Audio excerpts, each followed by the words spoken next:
बिस्मिल्लाहिर्रहमानिर्रहीम। अस्सलाम वालेकुम व्यूअर्स। ये जी आज आपकी खिदमत में लेके आया हूँ एक नई गोट, दूध वाली, माशाल्लाह अच्छी दूध वाली गोट है और तकरीबन बिल्कुल तैयार है। इसने 15 से 20 दिन लेने हैं बस।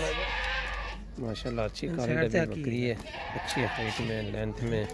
दांत मैंने आपको चेक करवा दिए हैं माशाल्लाह। अभी दांत इसने तो पूरे कर लिए हैं। वैसे अच्छी कद काट में और अच्छी बकरी है, हर तरह से फिट फाट, किसी तरह का कोई नुक्स ऐब नहीं है। दूध के थन बिल्कुल बराबर हैं। ये देखें जी, ये वाना चेक कर लें, माशाल्लाह बिल्कुल नरम है, गोश्त वाला वाना नहीं है। हाइट भी अच्छी है, लेंथ भी अच्छी है, हर तरह से फिट फाट है माशाल्लाह जानवर। किसी तरह का कोई नुक्स ऐब नहीं है, हर तरह की जिम्मेदारी रहेगी पूरी। हाफिज़ गॉड ट्रेडर्स, हाफिज़ सैफुल इस्लाम। मज़ीद अच्छे अच्छे जानवरों के लिए मेरे चैनल को प्लीज़ सब्सक्राइब कर दें ताकि हर नई आने वाली वीडियो आप तक पहुँचती रहे।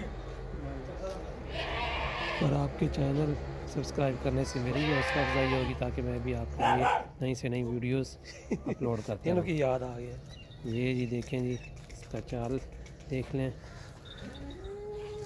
हाफिज़ गॉड ट्रेडर्स, अल्लाह हाफिज़, फ़ी अमानिल्लाह और अब रखा जी।